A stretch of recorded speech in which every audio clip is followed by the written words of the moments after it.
अभी तक चल रहा है और 5-6 लेक्चर अभी और होंगे। तो पिछली बार हमने चर्चा करी थी टेम्पल रूम एटिकेट्स की, अर्थात कि मंदिर में पालन किए जाने वाले नियमों की चर्चा हुई थी, 2 बार हो चुकी है। तो आज जो है इसको मंदिर में टॉपिक्स आपको बता देता हूँ, कौन कौन से टॉपिक्स हैं हमारे पास आने वाले कल में करने के लिए। एक है मंदिर में पालन किए जाने वाले नियमों, इसमें कि वैष्णव ड्रेस भी है, सामान्य व्यवहार भी है, महाप्रसाद, निर्माल्य और पवित्र वस्तुओं का रख रखाव, व्यक्तिगत आदतें, रसोई घर। उसके बाद एक भाग है प्रसाद सेवन और वितरण, फिर है भक्तों से संबंध, फिर है साधना, और इसके साथ लास्ट पार्ट है गृहस्थाश्रम। चर्चा करना चाहेंगे सब पे, गृहस्थाश्रम पे। तो आज आरंभ करते हैं। मंदिर में जो हमने नियम पालन करने चाहिए, पिछली बार हमने चर्चा करी थी उन नियमों की जो कि प्रिस्क्रिप्शन हैं, अर्थात क्या क्या करना चाहिए। और आज चर्चा करेंगे इनहिबिशंस पे, अर्थात जो प्रोहिबिशंस हैं कि क्या क्या कार्य मंदिर में नहीं करना चाहिए। ज्ञान होना चाहिए कि नहीं होना चाहिए कि कौन कौन सा कार्य जो है मंदिर में निषेध है, जो कि हम लोगों को नहीं करना चाहिए। तो इसमें जो है सबसे पहली बात कही जा रही है कि हमें मंदिर के अंदर किसी पालकी में बैठ के या किसी गाड़ी में बैठ के या जूतों के साथ प्रवेश नहीं करना चाहिए। मंदिर में जूतों के साथ प्रवेश नहीं करना चाहिए। हाथ और पैर दोनों को धोकर ही मंदिर में प्रवेश करना चाहिए। अगर आप साउथ इंडिया में जाएंगे देखेंगे कि जगन्नाथ जी के मंदिर में गया है कोई, रंगनाथ जी के मंदिर में गया है, तो वहां अंदर जाने के लिए जो गेट है उसके साइड में जो है पानी बहता रहता है, लगातार सर्कुलेट करता रहता है। भाई पानी जो है पंप से सर्कुलेट करता रहता है। आप उस पानी में पैर डालेंगे, पैर धोएंगे, वहां हाथ धोएंगे, उसके बाद फिर मंदिर में प्रवेश करेंगे। इसी तरह मंदिर में प्रवेश करने के लिए हाथ और पैर दोनों को धोकर जाना आवश्यक है।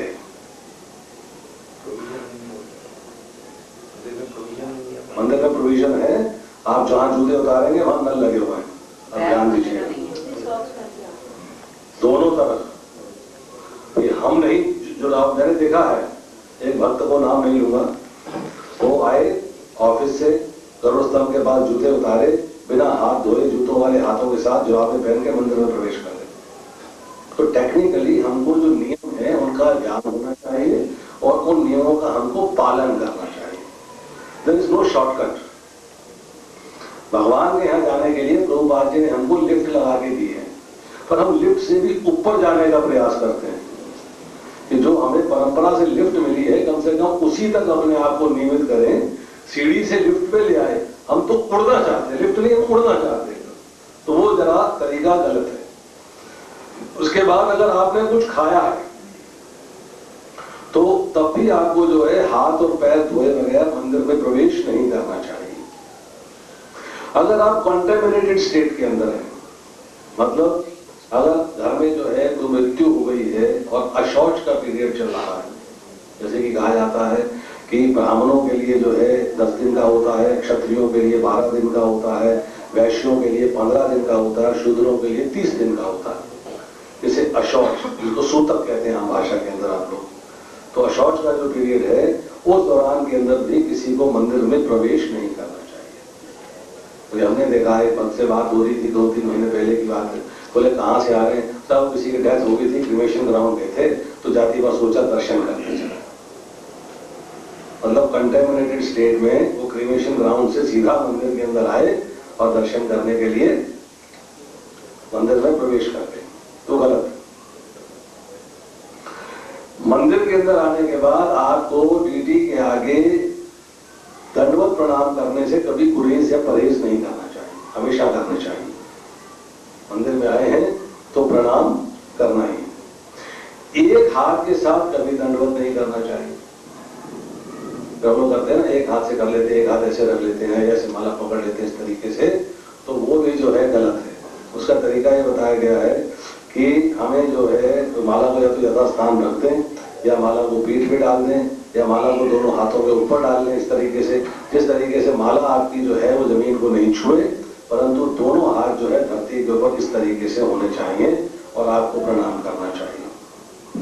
उसके बाद अगर कृष्ण जो है वो दर्शन दे रहे हैं, मतलब मंदिर का जो आल्टर है खुला हुआ है, तब आपको परिक्रमा नहीं करनी चाहिए।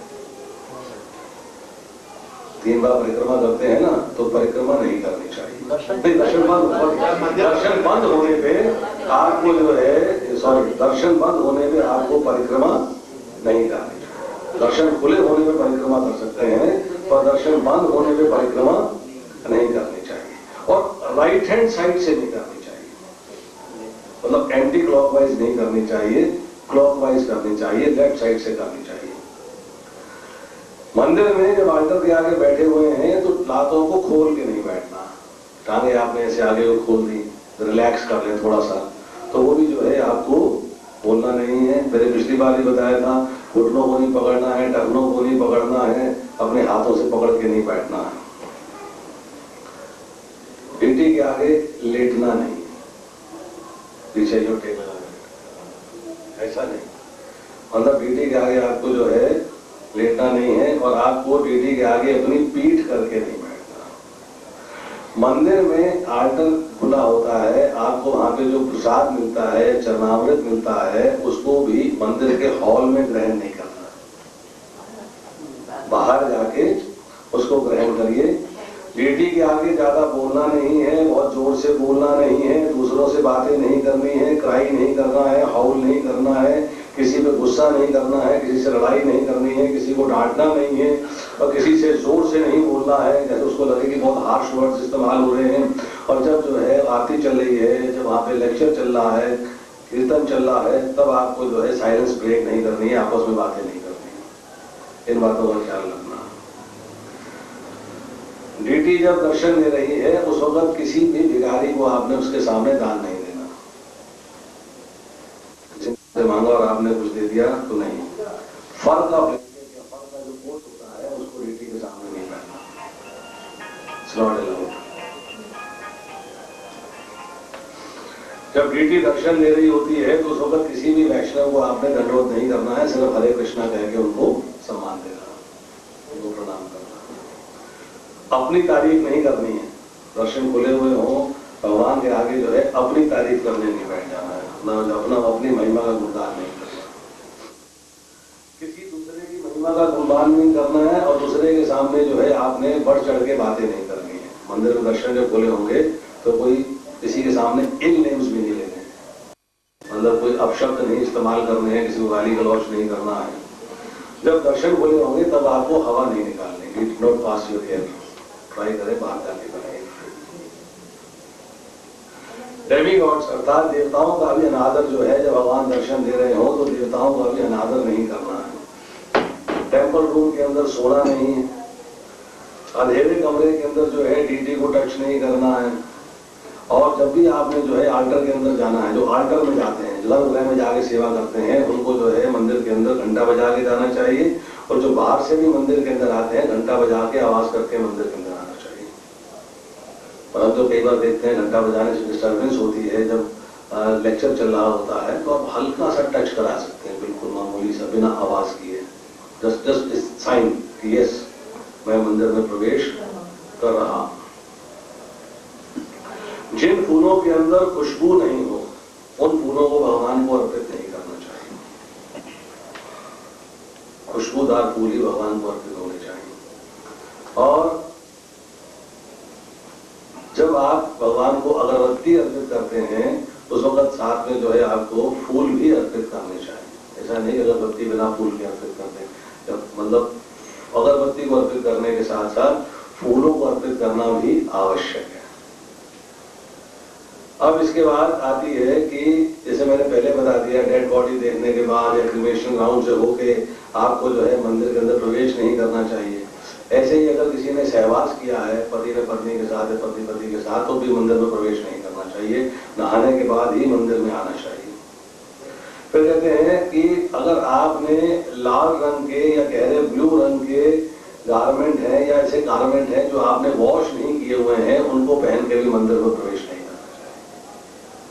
गहरा कलर से काला रंग है, बहुत गहरा ब्लू कलर है, बहुत गहरा लाल रंग है, उसको पहन के भी मंदिर में प्रवेश नहीं करना। एग्जैक्ट वर्ड्स बताता हूँ जो नेक्टर ऑफ डिवोशन से लिखे हुए हैं।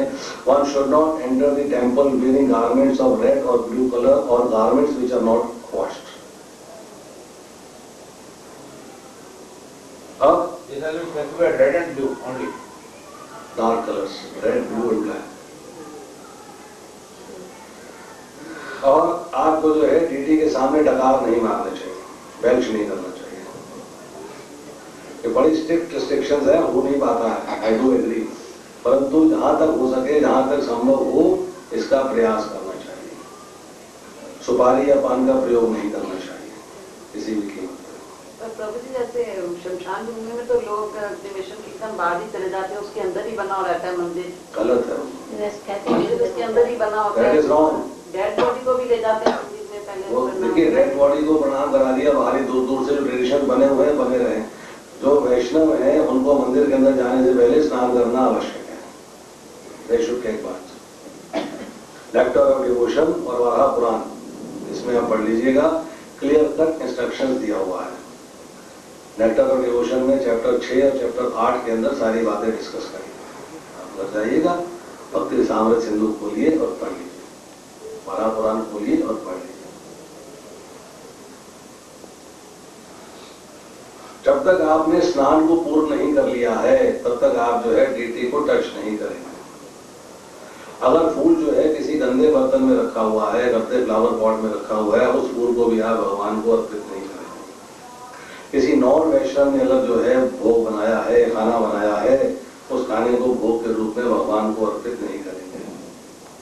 और अगर जो है कोई नॉन डिवोटीज बैठे हुए हैं तो उनके सामने भी आपको भगवान की सेवा पूजा अर्चना नहीं करनी है, ये भी नियम है।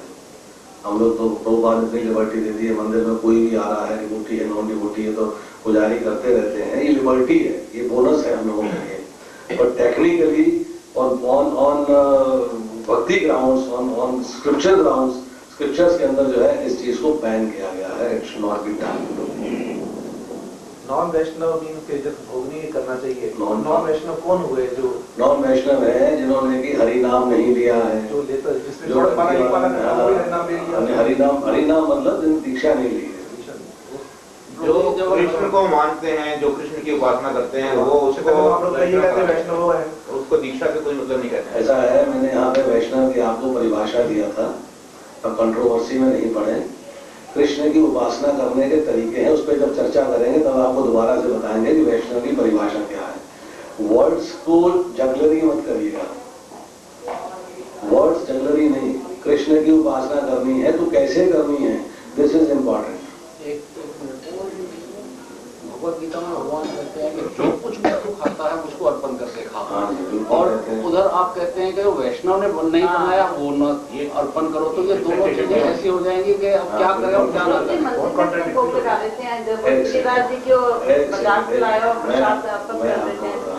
प्लीज सुनिए, देखिए भगवान ने कहा है यद करोषि यद शरासी यद जुहोषि ददासी यत, कहा है ना, 9वें अध्याय का 27वां श्लोक। अब समझिएगा, आप जो कुछ खाते हैं आप उसको अर्पित करिए भगवान को। यहाँ चर्चा हो रही है आल्टर में अर्पित करने की। दोनों चीजों में भेद है। आप अपने घर में कर रहे हैं, आप मानसिक रूप से कर रहे हैं, आपने कोई ऐसी चीज ग्रहण करी है जहां पर भगवान को अर्पित करने का आपको प्रॉपर साधन नहीं था, आपने मानसिक रूप से श्री विष्णु श्री विष्णु श्री विष्णु कहा या 3 बार जो है हरे कृष्ण महामंत्र का जप किया, तुलसी माला को छुआ, आपने अर्पित कर दिया। एक नॉन वैष्णव है जो कि वैष्णव नहीं है, वो भी भगवान को अर्पित कर देता है, अपने घर में करता है, वो साधक बनने का प्रयास कर रहा है। जो डीटी वर्शिप है जो अंदर मंदिर में हो रही है वो साधना का हायर स्टेज है। वो स्टेज घर वाला स्टेज नहीं है, वो न्यूफाइट का स्टेज नहीं है, वो एक हायर स्टेज है। पेड़ लेके जाते हैं मंदिर में, भगवान को ऑफर करते हैं। मैंने आपको बताया बोनस है ये, मैंने आपसे पहले बोला कि बहुत सारी ऐसी चीजें हैं जो कि हम कर रहे हैं, वो हमको प्रभुपाद जी ने, वैष्णव आचार्यों ने बोनस दे दिया है लिबर्टी दे दी है कि yes you can do it. मैं आपको जो बात बता रहा हूं वो स्ट्रिक्ट वैष्णव ट्रेडिशंस की बात बता रहा हूं। दो चीजों में फर्क होता है, दो चीजों में फर्क होता है। We want to know clearly. Clearly ये है जैसे कि हम गृहस्थ हैं, हम गृहस्थ हैं, घर में कुछ चीज बनती है, we want to offer it. Yes. तो मैं वही बता रहा हूं आपको, अभी हम जो चर्चा कर रहे हैं वो चर्चा कर रहे हैं स्ट्रिक्ट वैष्णव ट्रेडिशंस की। इसके बाद चर्चा करेंगे कि क्या क्या हमको अलाउंस है। अभी अभी हम चर्चा कर रहे हैं एज पर स्क्रिप्चर्स, कि स्क्रिप्चर में ये बात मेंशन्ड है। अब उसमें हम कितनी लिबर्टी ले सकते हैं ये एक सेकेंडरी इशू आ गया, ठीक है नहीं। स्क्रिप्चर्स में और हमारे में जो लिबर्टी है, जो हम एक फायदा उठा लेते हैं, जब हम जो नियमों को थोड़ा बहुत अपने हिसाब से ग्रस्त होने के नाते, सांसारिक होने के नाते उसमें थोड़ा तोड़ मरोड़ कर लेते हैं, वो एक सेपरेट इशू है। पर हम जो बात इस वक्त कर रहे हैं, जो टीचिंग्स चल रही हैं, वो बिल्कुल स्ट्रिक्ट वैष्णव ट्रेडिशंस की बात मैं बता रहा हूं, एज इट इज, जो कि शास्त्र में लिखा हुआ है। अब उस एज इट इज में थोड़ी बहुत जो बदलाव, थोड़ा बहुत जो चेंज, थोड़ा बहुत जो लिबर्टी, थोड़ी बहुत बोनस हमें मिल जाता है, हाँ चलो चलेगा, दैट इज पॉसिबल। 64 माला जप का नियम है बढ़िया वैष्णव संप्रदाय में। आपको 16 माला की प्रभुपाद ने लिबर्टी दे दी है, टेक्निकली 64 माला करनी चाहिए। समझे ना बात, ये लिबर्टीज है। हमको ये ऐसे ही जब हम जो है ठाकुर जी की सेवा करते हैं तो हम जो है अपना उसी के हिसाब से थोड़ी बहुत लिबर्टी हमें वैष्णव आचार्यों ने दे दी हुई है। यस चलो कोई बात नहीं, इतना चलेगा, परंतु वो जो चलेगा वो नियम नहीं है। नियम ये है उसमें थोड़ा सा कॉम्प्रोमाइज करें, कोई बात नहीं, क्योंकि हम अभी जो है ग्रस्त हैं, सांसारिक हैं, रिश्तेदारियां भी निभानी है, घर में भी रहना है, बहुत सारे काम हमारे साथ हैं, तो यहाँ पर जो है थोड़ा बहुत हम लोग जो है कॉम्प्रोमाइज कर लेते हैं। अब आती है इसके बाद दूसरी बात, जिसको वैष्णव अटायर बोलते हैं। वैष्णव अटायर क्या है? मतलब वैष्णव वेशभूषा, मतलब एक वैष्णव की वेशभूषा कैसी होनी चाहिए। चैतन्य महाप्रभु ने कहा है कि एक फर्स्ट क्लास वैष्णव वो है जिसकी उपस्थिति से दूसरे लोग कृष्ण के नाम का जप करने लगे। हम लोग क्या देखते हैं, हम तो एक दूसरे को देख के कन्नी काट के निकल जाते हैं, इससे तो हमारी कुट्टी है, इससे बोलना नहीं, कन्नी काट के निकल जाओ, होता है ना लोग। Times you avoid certain people, पर नियम क्या है? मैंने पिछली बार भी चर्चा करी थी कि वैष्णव को देख के हर्ष प्रकट करना चाहिए। जब वैष्णव अपराध की बात आएगी तब आपसे चर्चा करूंगा। ये मैंने पंजाबी भाग में लेक्चर दिया था कि वैष्णव को देख के हमें कैसे रिएक्ट करना है और वैष्णव अपराध क्या है। हमको वैष्णव को देख के हर्ष प्रकट करना चाहिए, प्रसन्न होना चाहिए। हम कन्नी काट के निकल जाते हैं, नहीं से पड़ती नहीं हमारी, चलो टाल दो। नहीं, चैतन्य महाप्रभु कहते हैं फर्स्ट क्लास वैष्णव वो है जिसकी उपस्थिति से दूसरे लोग हरे कृष्ण महामंत्र का जप करना या कृष्ण के नाम लेना आरंभ कर दें, वो लेवल होना चाहिए। हमें अपनी वैष्णव अपीयरेंस में कोई कॉम्प्रोमाइज नहीं करना चाहिए। श्री प्रभुपाद के रिप्रेजेंटेटिव हैं, हमें फर्स्ट क्लास रिप्रेजेंटेटिव बन के रहना चाहिए। Protocol has to be maintained, protocol has to be maintained. हम लोग समझौतावादी हैं, हम लोग कॉम्प्रोमाइज कर लेते हैं। नहीं, कहते हैं कि प्रभुपाद के हम रिप्रेजेंटेटिव्स हैं, हमें प्रोटोकॉल को मेंटेन करना चाहिए। हमें बोनाफाइड स्टैंडर्ड अपीयरेंस का ज्ञान होना चाहिए और उसी का हमें प्रचार करना है। कहते हैं कलयुग के अंदर जो डेविएशंस हैं वो आसानी से स्टैंडर्ड बन जाती है। ये प्रभुपाद लिखा, चैतन्य चरितामृत के अंदर उन्होंने लिखा है बात। मध्य लीला 6वां अध्याय 16वां अध्याय 74वां श्लोक। अब पढ़िएगा। कहते हैं कि हम लोग जो हमने डेविएशन करी है, जो हमने कॉम्प्रोमाइज किया है, हमने उस कॉम्प्रोमाइज को स्टैंडर्ड बना लिया। नहीं, बोनाफाइड स्टैंडर्ड अलग है। तो कॉम्प्रोमाइज करते हैं तो टेम्परेरी है, वो परमानेंट पक्की चीज नहीं है। हम लोग उसको स्टैंडर्ड बना के बैठ जाते हैं। एक प्रॉपर, एक ठीक तरीके से पहनी हुई वैष्णव ड्रेस जो है हमको ठीक चेतना मेंटेन करने में सहायता करती है। मैं आपको छोटा सा उदाहरण देता हूं, बात समझ में आएगी। एक हरे कृष्ण महामंत्र की सीडी रिलीज हुई थी पिछले दिनों में, 2 साल पहले की बात है, जिसमें कि इंग्लिश ट्यून में हरे कृष्ण महामंत्र गाया हुआ था। महामंत्र है तो महामंत्र है, इज नो कॉम्प्रोमाइज, प्रॉब्लम ही नहीं कोई। परंतु उसकी ट्यून इंग्लिश थी। एक स्टैंडर्ड जो बोनाफाइड ट्यून है, प्रभुपाद ने जैसे गाया है, वही बोनाफाइड ट्यून है। उस ट्यून में न गा के उसको इंग्लिश ट्यून में गाया। बड़ा अच्छा लगा लोगों को। मैं उस सीडी को लेके जो है एक टेंपल में गया बेलगाम में, और मैंने वहां जाके जो है वो सीडी में कहा, प्रभु जी बड़ी अच्छी ट्यून है, हमारे यहाँ जन्माष्टमी बजी है, बहुत भक्त नाचे हैं। मैंने कहा अच्छा भाई सुनाओ। तो सीनियर कर्मचारी थे, उनके कमरे में कंप्यूटर लगा हुआ था। मैंने कंप्यूटर में ट्यून बजाई, उन्होंने आधे मिनट के बाद बोली प्रभु जी ट्यून बंद कर दीजिएगा। मैंने कहा हरे कृष्ण महामंत्र है, लगा दीजिएगा। कभी कभी जैसे फेस्टिवल होता है उसमें लगा दिया तो भक्त जो है अपना अच्छा नृत्य करेंगे। बोले नृत्य तो करेंगे, चेतना खराब हो जाएगी इंग्लिश ट्यून होने की वजह से। क्योंकि इसमें जो है जो सैक्साफोन बज रहा है, जो इसमें अकॉर्डियन बज रहा है, जो सिस्टम बज रहा है, वो जो है स्टैंडर्ड ट्यून है। चेतना इसी तरीके से जो है, जो वैष्णव जो है एक प्रॉपर ड्रेस पहनता है तो उसकी प्रॉपर कॉन्शियसनेस रहती है, उससे उसको आइडेंटिटी रहती है कि मैं वैष्णव हूं, भगवान की सेवा में हूं, मैं सरेंडर्ड हूं। इसलिए जो है वैष्णव ड्रेस को बहुत ही अट्रैक्टिव होना चाहिए, और वो अट्रैक्टिव ड्रेस जो है हमें प्रीचिंग करने में फैसिलिटेट करे, हमें हेल्प करे। मतलब साफ सुथरे कपड़े होने चाहिए, ठीक से पहने हुए होने चाहिए।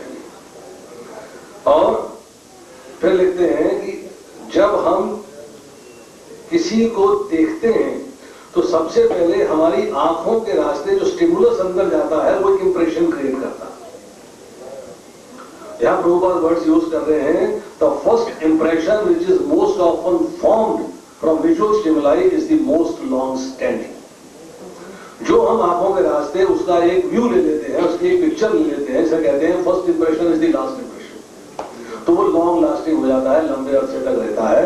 तो हमको जो है वैष्णव ड्रेस होनी चाहिए, जिससे कि जैसे भक्त को मिलेंगे वैष्णव ड्रेस पहने हुए होगी, उसका एक लंबे अरसे तक जो है असर रहेगा।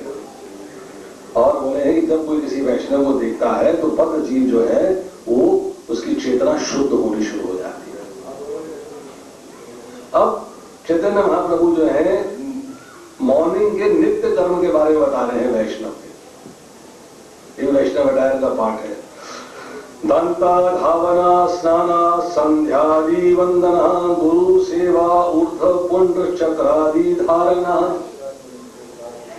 कहते हैं कि अब तुम्हें ये बताना चाहिए कि मतलब वही आदेश दे रहे हैं चैतन्य चरितामृत मध्य लीला 24वां अध्याय 332वां श्लोक।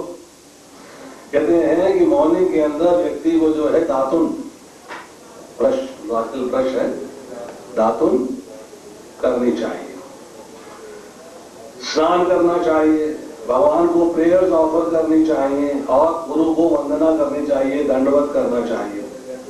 आपको बताना चाहिए तो हर भक्त को किस प्रकार से अपने गुरु और भगवान के प्रति सरेंडर करना है, सर्विस करनी है, सेवा करनी है, और अपने शरीर के अंदर 12 जगह पर ऊर्ध्व पुंड्र अर्थात तिलक लगाना चाहिए, और अपने शरीर के ऊपर भगवान का नाम पुकारते हुए डिस्क और क्लब, डिस्क मतलब चक्र, क्लब मतलब गदा, वो भी जो है उसको भी चित्रित करना चाहिए। गोपी चंदन माल्याधति तुलसी अहरना वस्त्र पिताग्रह संस्कारा कृष्ण प्रबोधना। चैतन्य चरितामृत मध्य लीला 24.333। कहते हैं इसके बाद जो है आपको अपनी बॉडी को, अपने शरीर को गोपी चंदन से किस प्रकार डेकोरेट करना है, गले में कंठी माला कैसे पहननी है, तुलसी के पत्ते जो है कैसे उनको एकत्रित करना है, और उसके बाद कपड़ों को कैसे साफ करना है, आल्टर कैसे सजाना है, कैसे साफ करना है, अपना घर कैसे का साफ करना है, अपना अपार्टमेंट कैसे साफ करना है, और मंदिर कैसे जाना है, और भगवान कृष्ण को उनको आकर्षित करने के लिए घंटी कैसे बजानी है, इन सब का ज्ञान होना चाहिए। You should know all this. अब बताते हैं वैष्णव ड्रेस के बारे में थोड़ी सी चर्चा कि वैष्णव की ड्रेस कैसी होनी चाहिए।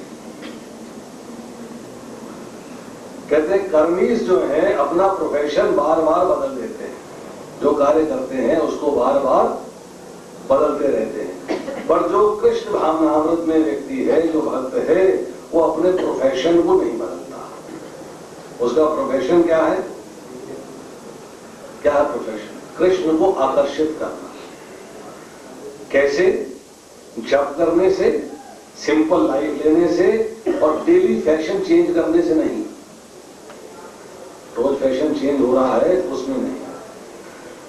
कहते हैं कि हमारे कृष्ण भावनामृत का जो आंदोलन है, इसके अंदर जो फैशनेबल लोग हैं उनको सिखाया जाता है कि आपको एक सिंपल लिविंग लेनी है, सादा ड्रेस पहनना है, आपको तिलक लगाना है और गले में कंठी माला धारण करनी है। आप जो है मन, वस्त्र और आहार, इन तीनों में शुद्धता होनी चाहिए और कृष्ण के प्रति समर्पण होना चाहिए। उसके बाद श्रीमद् भागवत के 6 स्कंद के 5वें अध्याय के 14वें श्लोक के परफट में लिखते हैं कि बार बार वस्त्र बदलने से क्या होगा, लंबे लंबे बाल रखने से क्या होगा, लंबी दाढ़ी रखने से, लंबी मूछें रखने से क्या होगा, क्या होने वाला है। ये ठीक नहीं है।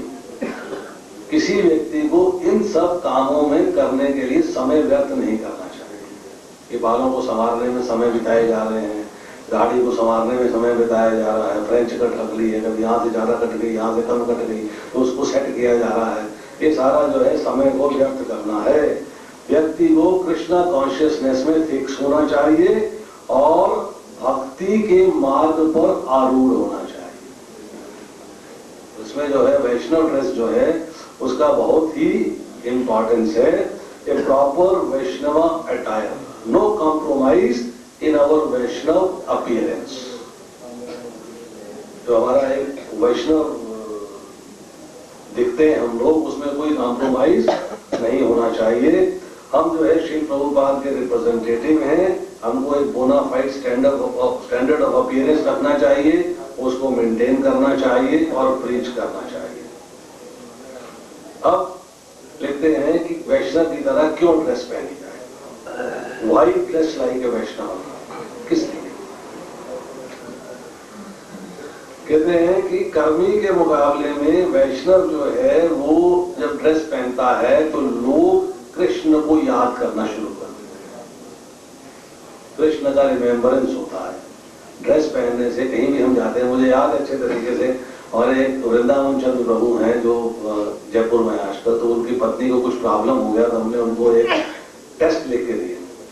तो तिलक नगर में जनता एक्सरे के नाम से बहुत बड़ी लैब एक्सरे है, तो वो अपना वहां हमने उनको भेज दिया। हमने कहा प्रभु जी वहां से जाके टेस्ट करा लीजिएगा और मैं लिख देता हूँ, आपसे चार्ज भी नहीं करेंगे। वो वहां पहुंचे, अभी उन्होंने पर्चा नहीं दिखाया, कुछ नहीं किया। तो मैंने कहा मालिक से कहना, राम गुप्ता है मालिक, उनसे कहना कि वो आपको उनके पास जाना है।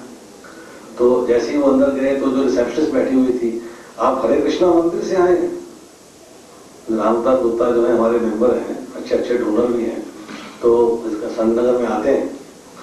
तो कहा यस, तब अभी आपको जो है साहब से मिलवाती है। इनके बिना कहे उसने जो है उनसे मिलवा दिया। तो सिर्फ किससे पहचाना? तिलक से। तिलक लगा है, कंठी वाला पहनी है, गले में बीड़ बैग लटका हुआ है, तो तुरंत पहचान लिया कि आप हरे कृष्णा से हैं। आप पूरे वृंदावन में कहीं भी चले जाइए, आपका तिलक और आपकी कंठी वाला देख के आपको सब लोग जो है, वो छोटे छोटे दुकानदार, बच्चे, सभी लोग हरे कृष्णा करेंगे। और यहाँ तो और क्या, इस तिलक से हमको पिछले साल यात्रा में गए थे लोकनाथ महाराज के साथ, ये लास्ट ईयर की बात है, साउथ इंडिया में।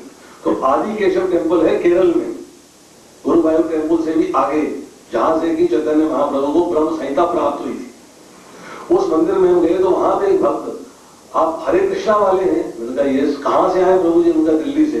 अच्छा, हम भी दिल्ली में हुआ करते थे, आजकल हम केरल में नौकरी कर रहे हैं।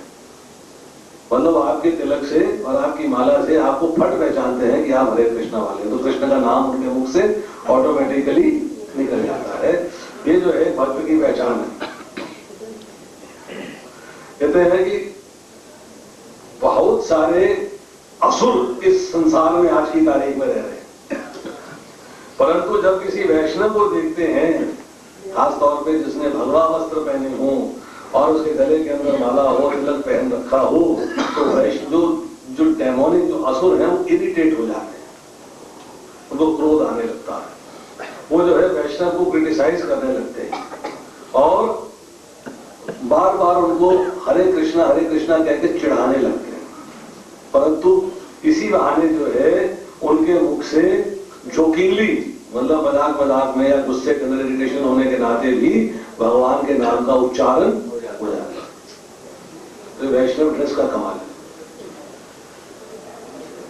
अब इसे बता रहे हैं कि वैष्णव की ड्रेस है कैसी। भक्तों की वेशभूषा सदैव सादी, स्वच्छ एवं दूसरों को भगवान कृष्ण का स्मरण दिलाने वाली होनी चाहिए। विशेषतः प्रातःकालीन एवं रविवारी कार्यक्रम के समय एवं उत्सवों में मंदिर आने वाले भक्तों को निम्नलिखित वस्त्र धारण करने चाहिए। पुरुषों को धोती एवं कुर्ता, और धोती ऐसी होनी चाहिए जिसके पीछे टांगी जाती है, वो लुंगी टाइप नहीं। ये लोग लुंगी टाइप पहन के आ जाते हैं, वो नहीं।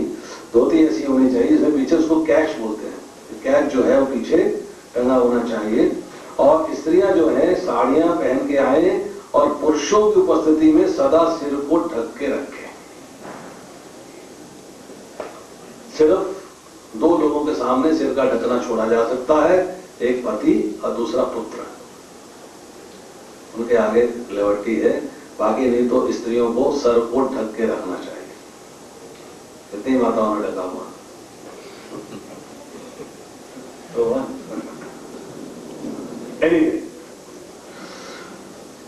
अन्य किसी भी प्रकार के वस्त्र अपरिहार्य, मजबूरी अवस्था में अथवा प्रचार में अत्यावश्यक होने पर ही पहने।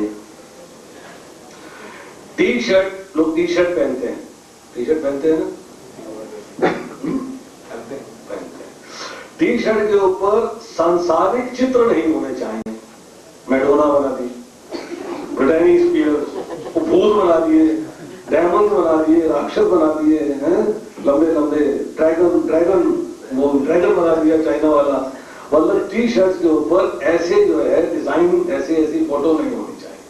प्रभु जी, गुरु महाराज भी तो लुंगी टाइप पहनते हैं ना, उनको अलाउड है। वो सन्यासी का ड्रेस अलग है, ठीक है। और उसपे अजीब अजीब से शब्द लिखे होते हैं कई बार। क्या लिखा है प्रभु जी आपकी टी शर्ट में?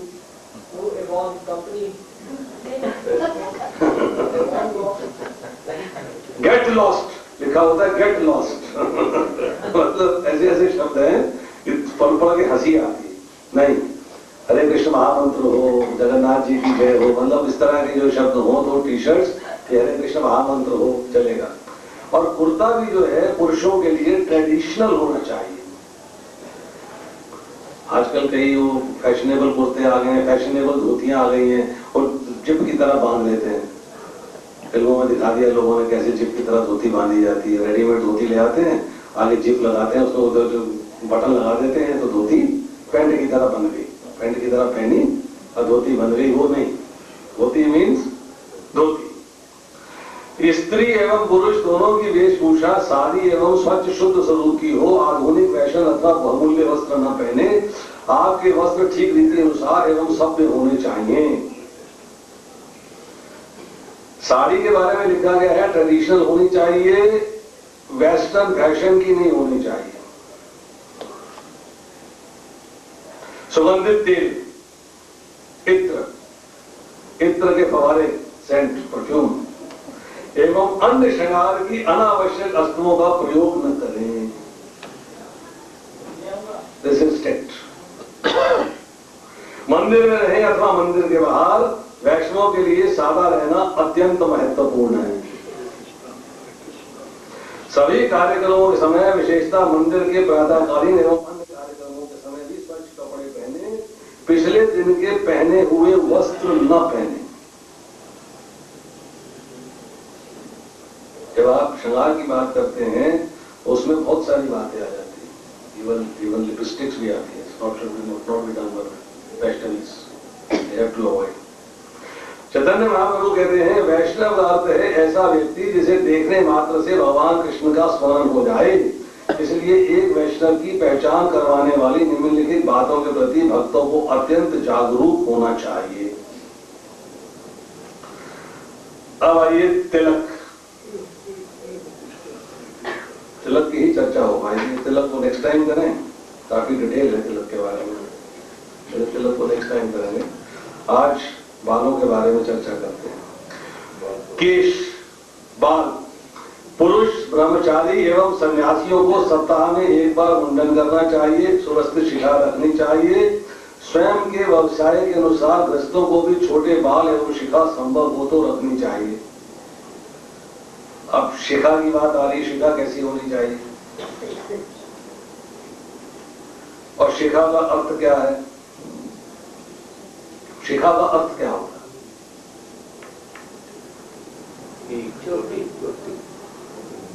हिंदी में छोटी, शिखा मतलब ऊपर चोटी, टॉप, और शिखर होता शिखर हिमालय की चोटी पर, पीक पर। शिखा नाम है। शिखा शब्द बना है शिक्षा से। भक्ति सिद्धांत सरस्वती ठाकुर लिखते हैं कि शास्त्रों की शिक्षाओं को मस्तिष्क में धारण करना जो है, जो करता है ऐसा व्यक्ति जो शास्त्रों की शिक्षाओं को मस्तिष्क में धारण करता है, वो उसके लिए शिखा रखना अनिवार्य है। शिखा उसको रिप्रेजेंट करती है कि इस व्यक्ति ने शास्त्रों की शिक्षाओं को अपने मस्तक में धारण किया है।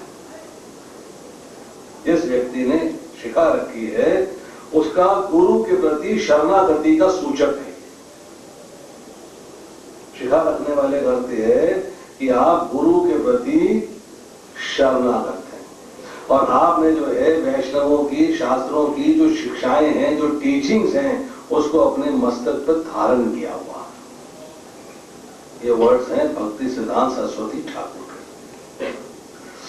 शिखा का अर्थ यह है जिसकी शिखा होती है वो आपको रिमाइंड कराता है कि कृष्ण भक्त है, एक कंफर्मेशन देता है कि जिस व्यक्ति ने शिखा रखी है ये कृष्ण भक्त है। आजकल तो रख लेते हैं लोग, चलो अभी ब्राह्मण है, पंडित है तो रख लिया है, पर टेक्निकली जो शिखा का ओरिजिनल मीनिंग है वो ये है कि जिसके शिखा रखी हुई है वो कृष्ण भक्त है। हर व्यक्ति को कृष्ण का स्मरण कराता है। छोटे बाल रखने चाहिए और चैतन्य महाप्रभु ने कहा है कि लंबे बाल नहीं रखने चाहिए। Long hairs are objectionable. लंबे बाल नहीं, पर स्त्रियों को लंबे बाल रखने चाहिए, स्त्रियों के लिए आवश्यक है। शिखा के संबंध में कोई नियम नहीं है, किंतु गौड़िया वैष्णव शिखा को बछड़े के घुर के आकार के समान लगभग 1.5 इंच को रखते हैं। 1.5 इंच का जो है उसका डायमीटर होना चाहिए। सोते समय, अंतिम क्रिया में जाते समय, शौच क्रिया जाते समय शिखा को खोल देना चाहिए। बिना गांठ की शिखा कुटुंब में हुई किसी मृत्यु को दर्शाती है, इसलिए इसे अशुभ माना जाता है। ऐसा कहता है यदि कोई शिखा को खोलकर रखता है तो वे दुर्बल हो जाता है। स्नान के पश्चात शिखा बांधते समय हरे कृष्ण महामंत्र का उच्चारण करें और ब्राह्मण दीक्षित भक्त मन में ब्रह्म गायत्री की पहली पंक्तियों का उच्चारण कर सकते हैं, परंतु शिखा को स्त्रियों की चोटी के समान गूंधे नहीं। लंबे लंबे बाल हो जाते हैं ना कईयों पे, तो गहरे भी हो जाते हैं, बोलते हैं अच्छा कोई बात नहीं, जैसे स्त्रियां चोटी गूंधती हैं ऐसे शिखा गूंधी जाए। शिखा को गूंधना नहीं चाहिए। स्त्रियों के लिए इंस्ट्रक्शंस है, स्त्रियां लंबे बाल रखें, आधुनिक रीति के अनुसार बाल नहीं कटाएं, न छोटे बाल रखें, या तो उन्हें पीछे बांधे या सुंदर चोटी बनाएं। तो माताएं नोट करें भाई, बिल्कुल इंपॉर्टेंट पॉइंट है ये। करते नहीं हम लोग, तो है लिबर्टी ले लेते हैं, कोई नहीं चलेगा। मतलब चलने की बात मैं आपको बता रहा हूँ, हम लोग कितनी लिबर्टी लेते हैं। हमारे मंदिर में तो कहते हैं कि उस तरफ जाना चाहिए जरूरी, वो क्यों कहते हैं? सारे के सारे उस तरफ क्यों कराते हैं? पूरे क्लीन। तो ठीक दिखा तो है, अभी हम पढ़ा नहीं आपने कि ब्रह्मचारियों सन्यासियों सप्ताह में एक बार मुंडन करना चाहिए। स्त्रियां थोड़ा करेंगे मुंडन। स्त्रियों को नहीं कह रहा मैं, तो पुरुषों को कह रहा हूँ। हाँ, तो पुरुषों की बात कर रहा हूँ। मुंडन होना चाहिए, बिल्कुल होना चाहिए। हम लोगों ने लिबर्टी लिया है कि हम लोग काम धंधे वाले लोग हैं, थोड़ा लिबर्टी ले लिया है हमने, थोड़े बाल रख लिए हैं, वरना तो मुंडन होना चाहिए। मैंने बताया ना कि थोड़ा सा कॉम्प्रोमाइज को स्टैंडर्ड ना बनाइएगा। ये जो कॉम्प्रोमाइज है, लोग पैंट कमीज पहन के आए, और जी क्यों आए पैंट कमीज पहन के, आप क्यों आए पहन के, आप क्यों आए पहन के, आप क्यों आए पहन के, कल से नहीं आना। बोला मैं मंदिर ही नहीं आऊंगा। मैं तो ऑफिस से सीधा आ रहा था, मैं आ गया।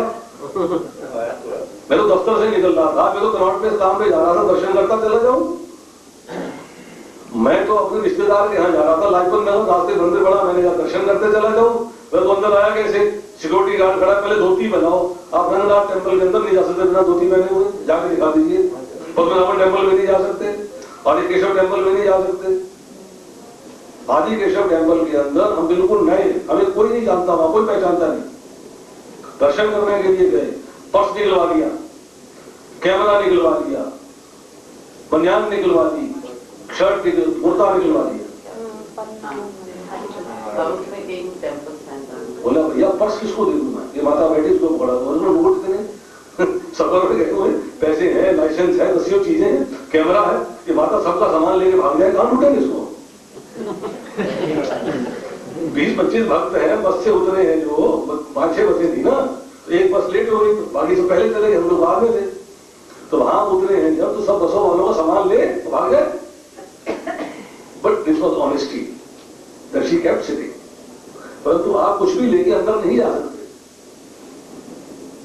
पैंट शर्ट वाले को तो जाने नहीं दिया। यहां आपको लिबर्टी मिल गई है, उस लिबर्टी को स्टैंडर्ड मत बनाओ। जो छूट मिली हुई है, उस छूट को स्टैंडर्ड मत बनाओ। यहां आने देते हैं, यहां हम लोग भक्ति को आगे बढ़ाने के लिए, प्रचार को आगे बढ़ाने के लिए बहुत सारे कॉम्प्रोमाइज छोटे छोटे कर लेते हैं। कोई बात नहीं, आ तो रहा है ना, माला जप कर तो रहा है ना, 4 नियमों का पालन कर तो रहा है ना, चलो इतना बहुत। अगर हम स्ट्रिक्ट नियमों पे चलेंगे तो अटेंडेंस आदि भी नहीं रहेगी। मैं ये अकेला बोलने वाला हूं, मैं दीवार होगी, बाकी हर गायब हो जाएंगे। दीवार ही होगी नहीं, यहाँ खाली दीवारों में बोल के चल ठाकुर जी सुनेंगे बस, बाकी सब भाग जाएंगे। तो कहने का मतलब यह है कि थोड़े बहुत जो लिमिटेशंस हैं, जो हमारी लिबर्टी मिल रही है, उस लिबर्टी को स्टैंडर्ड ना बना लिया जाए। हाँ जी हाँ, ये तो अलाउड है, नहीं, बोनस है, हौले हौले इंप्रूवमेंट आएगी। आपके मन में भाव आएगा, नहीं भी नहीं, चलो बाई चांस तो निकला हूं तो कोई बात नहीं, पर मैं घर से तैयार होकर मंदिर जा रहा हूं तो मुझे धोती कुर्ता पहनने जाना चाहिए। I must wear dhoti kurta. कंठी माला की बात है, गले में तुलसी माला भगवान के प्रति शरणागति की सूचक है। अपराधी व्यक्ति यदि तुलसी माला ग्रहण करता है तो वीर वैष्णव ना होकर केवल वैष्णवों की नकल करता है और गंभीर रूप से भगवान की शरण में जाने का प्रयत्न नहीं करता। ये लोग ना फैशन के तौर पर पहन लेते हैं। प्रभु जी वृंदावन जा रहे हैं, मेरे कंठी माला ले आना, मेरे से कहते थे, मेरे पेशेंट ही कहते थे कंठी माला ले आना, आपने पहनी बड़ी अच्छी लगती। मैंने कहा अच्छा तो क्या करोगे, चाय पीते हो? हाँ चाय तो पी लेता हूँ। प्याज खाते हो? प्याज भी खा लेता हूँ। छोड़ने पड़ेंगे? नहीं, उसमें पहनी हुई थी, मैंने कईयों को देखा पहनी में सब खाते पीते हैं। ये गलत कर रहे, तुमको गलत करना और मेरे हाथ से गलत करवा रहा, मत करवा। ठीक है, ना लाओ आप। तो प्याज लहसुन छोड़ने को तैयार नहीं है, मैं कंठी वाला छोड़ दी, फिर ना लाओ आप। मतलब कॉम्प्रोमाइज नहीं। इसमें कहा जा रहा है कि कुछ लोग जो है वो उसको गलत प्रयोग करते हैं। गलत प्रयोग नहीं है। कंठी माला जब भी यूज करनी है तो भगवान के प्रति शरणागति होनी चाहिए। कुछ भक्त जब पूजा और तब शुभ कार्य करते समय अन्य प्रकार की मंगल मालाएं, जैसे तुलसी की बनाई विशेष माला, कमल के बीजों की माला, जगन्नाथ रथ की रस्सियों के टुकड़ों से बनाई माला अथवा पवित्र रेशम से बनाई माला गले में पहनते हैं, किंतु स्नान करते समय, शव यात्रा में जाते समय, शौच इत्यादि समय उन्हें निकाल देना चाहिए। नियमित रूप से कंठी माला धारण करने से बुरे सपने, दुर्घटना, शस्त्र द्वारा आक्रमण तथा यमदूतों से रक्षा होती है। कंठी माला देखकर यमदूत उसी प्रकार भाग जाते हैं जिस प्रकार तूफान की भयंकर आंधी के पश्चात वृक्ष के पत्ते इधर उधर बिखर जाते हैं। यमदूत गए। सभी दीक्षित भक्तों के लिए दोहरी या तिहरी कंठी माला पहननी चाहिए। 1, 2, 3 लड़की कंठी माला होती है, ठीक है। कंठी माला गले में इस तरह लपेटनी चाहिए कि स्वाभाविक रूप से ही किसी को नजर आ जाए, दिखनी चाहिए। ये लंबी नहीं यहाँ छुप गई, सामने से दिखनी चाहिए। अब 1 लड़, 2 लड़ और 3 लड़, इसका क्या फर्क है?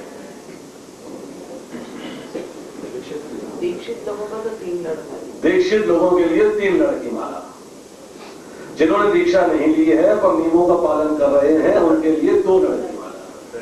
और जो फ्रेशर्स हैं, जो भक्त दीक्षित नहीं हैं किंतु कुछ दिनों से नियमों का पालन कर रहे हैं, उनके लिए 1 लड़ की माला।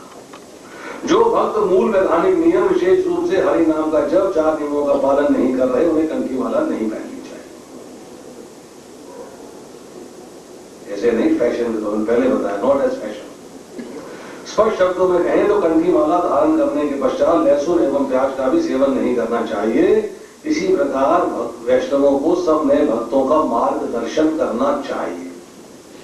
You should train them. अब आती है दाढ़ी और मूछें, इसकी भी चर्चा कर लें। माताओं के लिए तो बेकार टॉपिक है ये, वो रिलैक्स कर सकती हैं।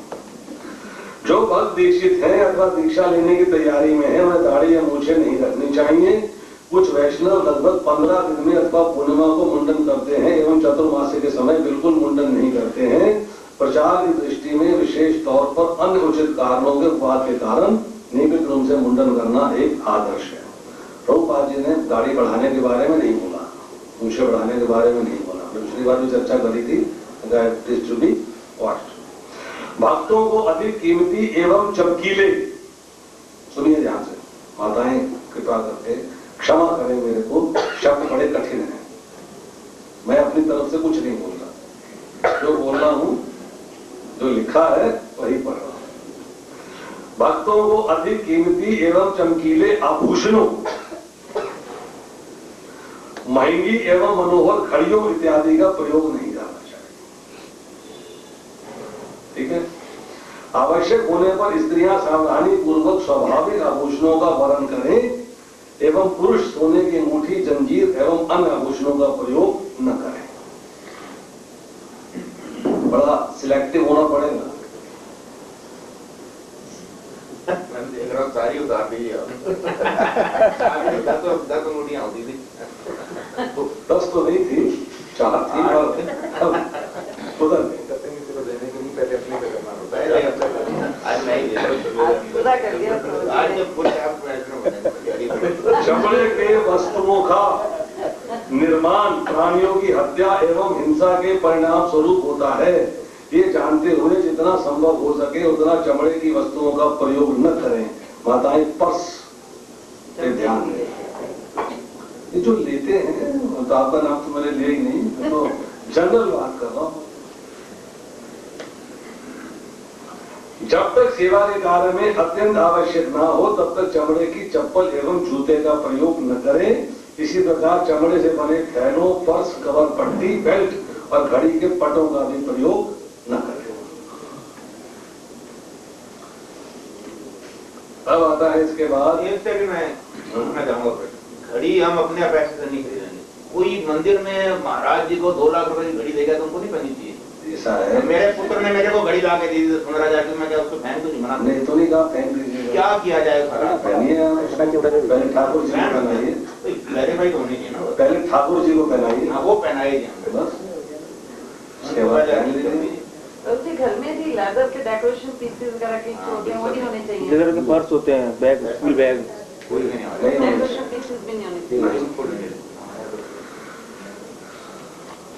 देखिए, मैंने आपको बताया है कि जो यहाँ नियमों की चर्चा हो रही है वो नियम स्टैंडर्ड नियम है। उस नियम में 19-20 कहीं ना कहीं 1-आधा% का कॉम्प्रोमाइज हो जाता है। जैसे आपने बोला पुत्र का पिता के प्रति सेवा भाव दे दिया है उसने, कोई बात नहीं भाई पहन लेंगे। पर अगर मैं उसको अपने सेंस ग्रेटिफिकेशन के लिए जाके खरीदूं कि मुझे तो 2 लाख रुपए की घड़ी पहननी है, तो वो एक थोड़ा सा आउट ऑफ वे काम हो जाता है। That is your own sense gratification, that is your कामना, दैट इज योर डिजायर। अगर वो जो है गिफ्ट आ गया है, कोई चीज गिफ्ट में आ गई है, किसी भक्त ने दे दिया है, तो ठीक है भाई, पहन लेंगे, कोई बात नहीं। परंतु अपनी कामना से खुद जाके खरीदें और खुद फिर उसको पहने, तो वो जो है शो करता है कि हम अभी जो है, अभी हमारी कामनाएं समाप्त नहीं हुई, हम भक्ति के मार्ग पे ठीक से नहीं चल पा रहे। अब इसके बाद टॉपिक है स्वच्छता एवं स्वास्थ्य तत्व। एक बात हमने छोड़ दी है, उसमें काफी समय लगेगा तिलक में, कम से कम 15-20 मिनट चाहिए, तो समय होने वाला है, इसलिए आज नहीं करेंगे, नेक्स्ट टाइम करेंगे तिलक के बारे में। जैसा कि पहले बताया गया है, मंदिर में स्वच्छ कपड़े ही पहने, कोई भी पदार्थ खाने के पश्चात हाथ एवं मुंह धोकर मंदिर में प्रवेश करें। मंदिर में प्रवेश करते समय हाथ एवं पैर स्वच्छ धुले हुए हों। शौच क्रिया करने के बाद स्नान करके ही मंदिर में प्रवेश करें। शमशान भूमि में आने के पश्चात अथवा मृत का शरीर स्पर्श करने के पश्चात योग्य स्नान करने के उपरांत ही मंदिर में प्रवेश करें। मंदिर में किसी को डकार नहीं लेना चाहिए, अपान वायु शुद्ध वायु प्रसार नहीं करनी चाहिए। मंदिर में रहते हुए मुख में, कान में, नाक में उंगली नहीं डालें, और यदि डाल लें तो जाके हाथ धोएं, तुरंत हाथ धोएं। मंदिर के बाहर भी इस नियम का पालन करें। अर्च विग्रहों की सेवा करने वाले भक्तों को उपयुक्त नियमों के पालन में विशेष ध्यान रखना चाहिए। मासिक धर्म के समय माताएं ऋतु स्नान से पूर्व मंदिर में आ सकती हैं, किंतु आरती, श्रृंगार सेवा, हार बनाना एवं मंदिर के रसोई घर अथवा कार्य, विग्रहों की वस्त्रों की सिलाई इत्यादि विग्रहों से प्रत्यक्ष संबंधित सेवा न करें, न ही वस्तुओं का स्पर्श करें। 3 दिन होता है, 5 दिन होता है, तो लास्ट डे में जो फाइनल बात कहना जाता है, उसके पहले अगर आप मंदिर में आते हैं तो किसी चीज को टच नहीं करेंगे, कोई कार्य नहीं करेंगे, दर्शन किए और निकल गए, कोई आपको कार्य नहीं करना। ऐसे समय में मासिक धर्म वाली स्त्रियां भगवान की सेवा करने वाले किसी भी व्यक्ति के संपर्क में ना रहें। ऐसी माता तुलसी पूजा में रह सकती हैं, किंतु तुलसी देवी को जल अर्पण नहीं कर सकती। किसी भी स्थान में, काल में, परिस्थिति में जप माला का नाम जप रोकना नहीं है। भगवान के पवित्र नाम का जप करने के लिए कोई भी बंधन नहीं है। यदि संभव हो तो भी घर में माताओं को उपरोक्त नियमों का पालन करना चाहिए, लेकिन कभी कभी अपवाद स्वरूप रसोई करने के लिए कोई अन्य व्यक्ति ना हो तो उपरोक्त नियमों का पालन संभव नहीं होता। पति पत्नी 2 ही लोग रह रहे हैं, मजबूरी है बड़ी। ऐसे समय में उनको अपनी गृहस्थी के अन्य कर्तव्यों का पालन करना चाहिए तथा विग्रहों जो घर में स्थित हैं कि उचित देखभाल हो रही है नहीं हो रही है, इसका ध्यान रखना चाहिए। ऐसे समय में यदि संभव हो तो परिवार के अन्य सदस्यों को उचित सहायता अवश्य करनी चाहिए। तो विग्रह की सेवा पति कर ले, पत्नी नहीं करे। This is a rule. सामान्य व्यवहार। हम भक्त हैं, सदैव गुरु तथा कृष्ण का प्रतिनिधित्व करते हैं, ये बात सभी भक्तों को सदा ध्यान में रखनी चाहिए। मंदिर में रहें या घर पर, कचहरी में काम कर रहे हों या मार्ग में हो, प्रत्येक को अपने सद्व्यवहार द्वारा गुरु और भगवान कृष्ण के प्रति प्रशंसा भरे पुरस्कार प्राप्त करने चाहिए। और इसी प्रकार अपने दुर्व्यवहार के कारण अपने गुरु एवं कृष्ण का अपमान हो, ऐसा व्यवहार कभी नहीं करना चाहिए। लोग ये ना कहें, ऐ देखो जी, ऐ भक्त देश कौन दे, ऐसी नौबत नहीं आनी चाहिए। मतलब बाहर लोग हम पे टॉन्ट ना कर सके, उंगली ना उठा सके, ऐसा व्यवहार होना चाहिए। यदि किसी का अनादर या अपमान किया गया हो तब भी ऐसे समय में स्वयं की उदारता दिखाते हुए अपना स्तर जरा भी कम न होने देते हुए व्यवहार अच्छा रखना चाहिए। भक्तों को सदा इस बात का ध्यान रखना चाहिए, कोई उन्हें फंसाए नहीं, ठगे नहीं। साथ ही साथ भक्त को किसी भी झगड़े या व्यर्थ के वाद विवाद में नहीं पड़ना चाहिए। बड़ी सिंपल बातें हैं, उसमें एक्सप्लेन करने वाली बात नहीं। विपरीत लिंग के व्यक्ति से व्यवहार करते समय विशेष सावधानी बरतनी चाहिए। श्री रूप गोस्वामी कहते हैं, भक्तों को अपने सामान्य व्यवहार के प्रति कभी भी असावधानी नहीं बरतनी चाहिए। दूसरे शब्दों में कहा जाए तो भक्तों को अपनी मूलभूत औपचारिकता, सभ्यता एवं मान अपमान के व्यवहार को सांसारिक समझकर और स्वयं को उनके परे पहुंचा दिव्य व्यक्ति समझो, उसकी उपेक्षा नहीं करनी चाहिए। अरे ऐसी पता मैं भक्ता, मतलब वो ये तो बेकार है, वो नहीं आना चाहिए। वो सिचुएशन नहीं क्रिएट होनी चाहिए कि लोग आप पे उंगलियां उठानी शुरू कर दें। उनकी उपेक्षा नहीं करनी चाहिए कि मैं तो पहुंचा हुआ हूं, मैं तो भाई दीक्षित हो गया हूं, मैं तो दिव्य हो गया हूं, और ये तो ऑर्डिनरी है। वो सिचुएशन नहीं आनी चाहिए। किसी के भी स्वयं से पैर स्पर्श हो जाना अपराध माना जाता है। मंदिर में बैठे लोगों के बीच में से मार्ग रास्ता निकालना हो तो थोड़ा सा झुककर हाथ आगे करके प्लीज एक्सक्यूज मी, हमें मार्ग चाहिए, ऐसा संकेत करना चाहिए जिससे बैठे हुए लोग एक तरह से हटकर रास्ता दे दें। यदि अनजाने में अपने पैर का स्पर्श किसी से हो गया हो, तुरंत धीरे से उसके शरीर को दाहिने हाथ से स्पर्श कर अपने हाथ को मस्तक में लगाना चाहिए। ऐसा करने से अपराध नष्ट हो जाता है। शास्त्र के अनुसार दो ब्राह्मणों या भक्तों के मध्य से जाते समय यदि हाथ दिखाकर हम मार्ग नहीं मांगते तो संपूर्ण ज्ञान नष्ट हो जाता था। प्लीज प्लीज करके हाथ लेके अपना बीच में से उनको हाथ दिखा के जो है उनसे आप रास्ता मांगिए। प्रवचन के दौरान अत्यंत शांत एवं एकाग्रचित होना आवश्यक है। सोने वाले, आलसी, बातूनी भक्त प्रवचनकार को निरुत्साही बनाते हैं। देखा दो लोग ऐसे कर रहे हैं तो जो लेक्चर देने वाला है उसको भी उत्साह खत्म हो जाएगा कि मैं लेक्चर दे रहा हूं तो सो रहे हैं, इसका मतलब है मेरा लेक्चर बेकार। तो सोना नहीं चाहिए और श्रोताओं का ध्यान विचलित करते हैं। इस प्रकार का व्यवहार गुरु एवं परंपरा को कलंकित करता है। यदि किसी को अत्यंत नींद आ रही हो तो उसे एक तरफ दीवार के किनारे जाकर खड़े हो जाना चाहिए, कोने में जाके खड़े हो जाइए। इससे पहले मंदिर में बैठने के संदर्भ में सुझाए गए नियमों का अक्षरश पालन करना चाहिए कि बेड़ी पकड़ के नहीं बैठना है, पैर फैला के नहीं बैठना है, पीठ करके नहीं बैठना है। सारे नियमों का पालन होना चाहिए। प्रवचन के दौरान मंदिर में अथवा जिस स्थान पर प्रवचन हो रहा है उस कमरे के अंदर बाहर घूमना वर्जित है। कई बार लोग जो है अपना वो बाहर चैंटिंग करते हैं, अंदर कथा चल रही है उसका बाहर जप चल रहा है, तो ना जप ठीक से हो रहा है ना कथा ठीक से सुनाई दे रही, तो टेक्निकली अपराध हो रहा है। क्योंकि इससे प्रवचन में बाधा उत्पन्न हो सकती है। माता पिताओं को अपने बच्चों का ख्याल रखना चाहिए। यदि बच्चे शोर मचा रहे हो तो उन्हें मंदिर से बाहर ले जाएं। संबंधित एवं प्रसंगोचित, तो प्रसंग से जो टॉपिक चल रहा है उससे कनेक्टेड प्रश्न पूर्ण नम्रता पूर्वक पूछें। तद विधि प्रणिपातेन परिप्रश्नेन से विनीत होकर और विनम्र होकर प्रश्न पूछे जाएं। श्रीमद् भागवतम अथवा भगवत गीता प्रवचन के समय प्रवचनकर्ता जिस लय में श्लोक गा रहे हो उसी लय में दूसरों को भी अनुकरण करना चाहिए। उसके बाद जब भक्त श्लोक बोलते हैं तो सबसे पहले वरिष्ठ भक्तों को उच्चारित करने दिया जाए और बाद में दूसरों के उच्चारित करने में कोई आपत्ति नहीं है। इस पॉइंट को समझ लीजिएगा। यहाँ अभी जब भगवत गीता क्लास चलेगी तो अब शेड्यूल थोड़ा डिफरेंट होगा। जैसे भागवत क्लास मॉर्निंग में होता है मंदिर के अंदर, तो बोर्ड के ऊपर जो है श्लोक लिखा रहता है। तो पहले जो व्यासासन पे बैठा है वो श्लोक उच्चारित करता है, पीछे सारे लोग उच्चारित करते हैं। 3 बार या 2 बार उच्चारित करने के बाद जो है फिर वो चुप कर जाता है। तो कोई एक भक्त किसी कोने से, कभी इधर माता किसी कोने से, भक्त किसी कोने से तो श्लोक को उच्चारित करता है और सब पीछे से उच्चारित करते हैं।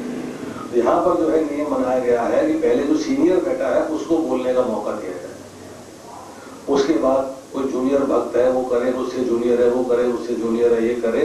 उसको एक क्षण के लिए देखना चाहिए कि सीनियर भक्त बोल रहा है कि नहीं बोल रहा है। अपने आप कूद के बोलने नहीं चले जाए, ये पॉइंट इंपॉर्टेंट है। इसी बात में एक दूसरी बात में और कहना चाहूंगा। यहाँ पर कई बार हमने देखा है कि सवेरे तुलसी आरती हो रही है, उसके बाद जल देना है, तो जल के अंदर जो है सारे लोग फ्रंट में आ जाते हैं जल देने के लिए। उसका नियम क्या है कि पहले जो दीक्षित भक्त हैं और सीनियर हैं पहले वो दल दें। तो मैं देख लेता हूं मुझसे सीनियर खड़ा है तो मैं अपने आप को विड्रॉ कर लेता हूं कि पहले उनका अधिकार है, बाद में मैं जल डालूंगा। इसी तरह माताओं को भी करना है कि पहले जो सीनियर माताएं हैं जिनकी पहले दीक्षा हो चुकी है, पुरानी दीक्षा हो चुकी है, ब्राह्मण दीक्षा हो चुकी है, पहले वो जल डालेंगी, उसके बाद फिर हमारी बारी आएगी। एक कूद के हमको नहीं जाना, नंबर 1। नंबर 2, कई बार हम जो है प्रभुपाद के सामने या फिर भगवान के सामने दंडवत करते हैं। एक भक्त दंडवत कर रहा है, यहाँ मान लीजिए प्रभुपाद जी का आल्टर है और यहाँ पे दंडवत हो रहा है। अगर मान लीजिए कोई सीनियर भक्त दंडवत कर रहा है तो हमको सीनियर भक्त के दाहिने हाथ पे आगे दंडवत करना है, उससे परे उसके प्रभुपाद जी के बीच में जगह खाली हो तब भी वहां लेट के दंडवत नहीं करना। जैसे मान लीजिए यहाँ प्रभुपाद जी हैं, यहाँ पे एक व्यक्ति दंडवत कर रहा था, सीनियर भक्त आया, वो यहाँ कर रहा है, जगह खाली हो गई, वो चला गया उठ के दंडवत करके, तो फिर अब दूसरा यहाँ आ गया इसके अंदर। नहीं, सीनियर की राइट हैंड साइड में आएगा, उसके बाद में आएगा, उसके पहले नहीं आएगा। ऐसे ही भगवान के आल्टर के आगे भी भक्त जब दंडवत कर रहे होंगे तो उनके आगे नहीं आ जाना है, उनसे पहले दंडवत करते हैं, नहीं, हमें उनके बाद में उनके राइट हैंड में जाके दंडवत करना। जब कथा चल रही हो, यहाँ तो सुविधा नहीं है अभी आगे आगे आल्टर पे दर्शन करने की, और हमने कई जगह पर देखा है कि कथा चल रही होती है, लोग बाहर से लेट आते हैं और सबको क्रॉस करते हुए आगे आएंगे, फिर आगे आगे जो है प्रणाम करेंगे, दंडवत करेंगे, आगे आगे खड़े रहेंगे थोड़ी देर के लिए और सबको डिस्टर्ब करेंगे और उसके बाद घूम घाम के वापस चले जाएंगे। भक्तों के लिए, जो वैष्णव हैं, उनके लिए नियम ये है कि जब आप मंदिर में आएंगे, कथा चल रही होगी तो पीछे ही दंडवत करेंगे और वहां बैठ जाएंगे। जो पहले भक्त आए हैं उनकी जिम्मेदारी है बहुत आगे आगे बैठे, जिससे पीछे आने वालों को सुविधाजनक स्थान मिल सके, उनको आगे आगे ना बैठना पड़े। तो ये कुछ ऐसे नियम हैं जिनका पालन हमको जो है करना चाहिए। अब लास्ट ऑफ ऑल आरती। आरती को निरंजन भी कहते हैं। शुभ वस्तुएं जब भगवान को अर्पित करते हैं तो जो अशुभ प्रभाव होते हैं वो नष्ट हो जाते हैं। हम जो भी अर्पित करते हैं वे सभी पदार्थ, भौतिक पदार्थ शुद्ध रूप में होते हैं, वे इंद्र विषयों का प्रतिनिधित्व करते हैं। साफ सुथरे पदार्थ हमने लिए, भगवान को अर्पित किए, परंतु जब भगवान को अर्पित हो जाता है तो वही भौतिक पदार्थ आध्यात्मिक बन जाता है। हम तो भौतिक लेके आए, परंतु अर्पित होने के बाद वो भौतिक वस्तु जो है वो आध्यात्मिक हो जाती है। इस प्रकार आरती की संपूर्ण विधि शुभकारी होती है। दिन की पहली आरती, मंगल आरती में सम्मिलित होना विशेष रूप से शुभ माना जाता है। चर्चा मैं यहां पहले भी कर चुका हूं, फिर रिपीट कर देता हूं कि मंगल आरती जो है तब होती है जब भगवान जागे हैं। जैसे आज सुबह सुबह घर में जागे हुए हो, कोई मित्र मिलने के लिए आ जाए तो आप उसे कहते हो अभी कौन जाएगा, ड्राइंग रूम खोलेगा, फिर वस्त्र पहनेगा, फिर तेरे से ड्राइंग रूम में मिलेंगे, तुम तो मेरे बहुत निकट हो, कहीं बेडरूम में आ जाओ, यहीं बैठ जाए। तो आप मॉर्निंग में जो है उसको बेडरूम में ही बुला के रजाई में ही साथ बिठा लेते हो, चलो जी बैठो आप भी, मैं ही बैठा हूँ आप भी बैठो। मतलब जो आपके बहुत निकट होता है, जो आपके बहुत प्रिय होता है, उसको आप बेडरूम में बुलाते हो, उसके साथ बेडरूम में मिलते हो। यहाँ यही कहा गया है मंगल आरती में जो भगवान से मिलता है, बहुत प्रिय होता है, तभी मिलता है कि भगवान अपने जागे हैं, अभी बेडरूम नहीं है, अभी शृंगार करके 7:30 बजे 7:15 बजे दर्शन देने के लिए तैयार नहीं। जो 7:15 के दर्शन है कैसे हैं? राजा की तरह मुकुट धारण किए हुए हैं, मालाएं धारण करी हुई हैं, नए नहा धो के अभिषेक हो गए, नए वस्त्र पहन के हैं। और मंगल आरती में कैसे हैं? जो रात में कपड़े पहने सोए थे उन्हीं कपड़ों में आरती हो रही है। तो जो मंगल आरती जाता है, मंगल आरती अटेंड करता है, वो बड़ा भाग्य का धनी है कि भगवान उसको जो है अपने बेडरूम में दर्शन दे रहे हैं। ये बात सोचने की बात है। ये कहा जा रहा है 17वीं शताब्दी के मध्य में अवतीर्ण हुए श्री विश्वनाथ चक्रवर्ती ठाकुर कृष्ण भावना की गुरु शिष्य परंपरा के महत्वपूर्ण आचार्य हैं, और उनका कथन है जो कोई भी ब्रह्म मुहूर्त के समय श्री गुरु के प्रति समर्पित सुंदर प्रार्थनाओं अर्थात गुरुवाष्टक का गायन सावधानी पूर्वक उच्च स्वर में करता है, उसे मृत्यु के समय वृंदावन नाथ भगवान कृष्ण के चरणों की प्रति प्रत्यक्ष सेवा का अवसर प्राप्त होता है। श्री प्रभुपाद लिखते हैं सूर्योदय से पूर्व लगभग 1.5 घंटा पूर्व मंदिर में मंगल आरती होना अति आवश्यक है। श्री प्रभुपाद भक्ति रसामृत सिंधु में आरती के दर्शन करने की विधि का लाभ भी बताते हैं। स्कंद पुराण में आरती अथवा पूजा देखने वाले लाभों का वर्णन इस प्रकार है। यदि कोई भगवान की आरती करते समय उनके मुख कमल को निहारता है तो वे लाखों वर्षों के संचित पाप कर्मों से मुक्त हो जाता है। इतना ही नहीं, अभी तो ब्रह्म हत्या जैसे पापों से भी मुक्त हो जाता है। भक्ति रसामृत सिंधु अध्याय संख्या 9।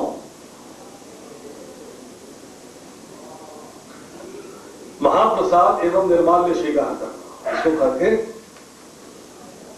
फिर अगले हफ्ते करेंगे। निर्माल्य अथवा पूजा के समय भगवान को अर्पित की गई वस्तुएं जैसे हार, फूल, चंदन, चरणामृत, घी का दीपक, तुलसी पत्र आदि पूजा होने के पश्चात भक्तों द्वारा इन वस्तुओं को स्वीकार करके आंखों एवं मस्तक पर स्पर्श करते हुए उनकी स्तुति करते हुए जय महाप्रसाद का उद्घोष करना चाहिए। क्या क्या चीजें हैं? हार, फूल, चंदन, चरणामृत, घी का दीपक, तुलसी पत्र। फूल या हार, इनके बारे में क्या चर्चा है?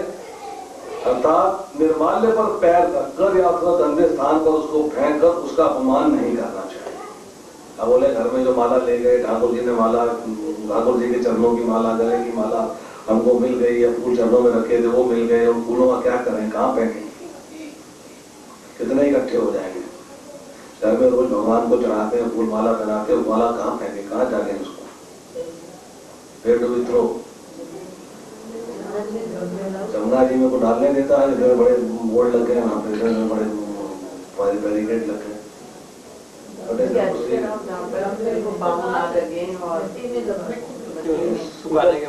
बेस्ट ये है कि उसको आप घर में जैसे गमले होते हैं, कुछ और होता है, मिट्टी के अंदर उसको दबा दें, धागा निकाल दें उसका, और बाद में जो है 2-4 महीने के बाद उसकी ऑटोमेटिकली खाद में कन्वर्शन हो जाएगा, वेस्ट नहीं होंगे वो। मैं जब बेलगाम में जाता हूँ तो वहाँ उन्होंने लोहे का बड़ा जंगला बना रखा है। वो जंगले के अंदर जो है सारी मालाएं डालते रहते हैं। काफी ओपन एरिया उनके पास, बहुत ओपन एरिया, कोने में पड़ा रहता है। तो वो वही बड़े बड़े जो है वो जंगले में रहते थे, कोई पक्षी, कोई जानवर उसको डिस्टर्ब नहीं करता।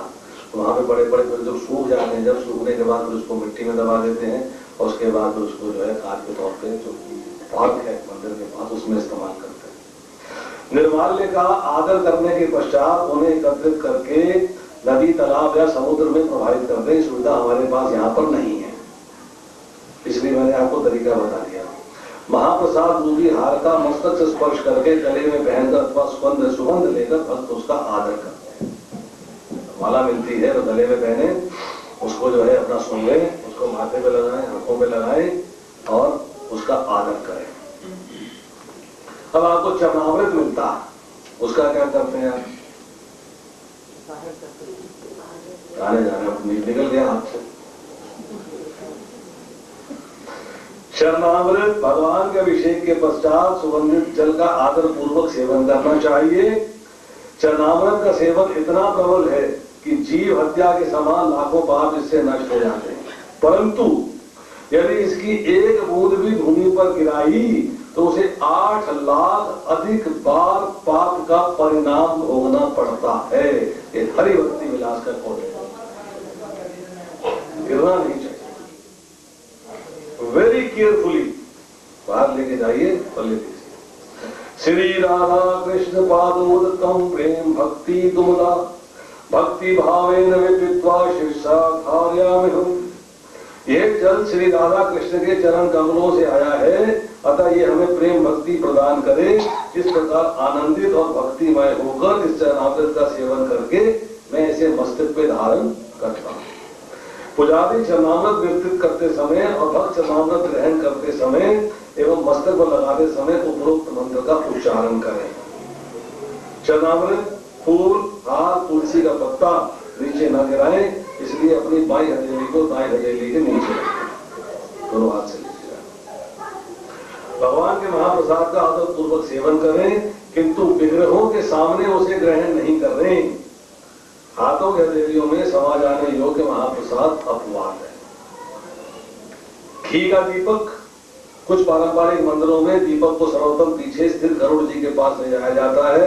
इस्कान मंदिरों में दीपक को सर्वोत्तम श्री प्रभुपाद के समक्ष ले जाया जाता है, जो अंतरराष्ट्रीय कृष्ण भावनामृत संघ के संस्थापक आचार्य एवं समस्त उपस्थित वैष्णवों से श्रेष्ठ हैं। मासिक धर्म के दौरान माताएं दीपक का स्पर्श न करें। अर्पित दीपक को आदर देने के लिए हाथ से दीपक का स्पर्श करते हुए मस्तक पे लगाएं और जय महाप्रसाद का उच्चारण करें। भगवान के वस्त्र भी निर्माल्य कहलाते हैं, उनका प्रसाद के रूप में आदर पूर्वक वितरण किया जा सकता है। जैसे पुराने वस्त्र भगवान के हो जाते हैं तो उनको वितरित किया जा सकता है। अन्य पूजनीय वस्तुओं के मध्य में रखकर इनका आदर करें अथवा किसी शीशे की मंजूषा या दीवार पर चित्र की भांति टांग कर वस्त्रों को टांग सकते हैं। उन वस्त्रों को केवल भक्तिमय कार्यों के लिए काटना अथवा सीना चाहिए, जैसे जपमाला की थैली और छोटे बच्चों के नाटक जैसे कार्यों में अगर लगाना हो तो। भगवान के वस्त्रों को शरीर के निचले भागों में प्रयोग न करें।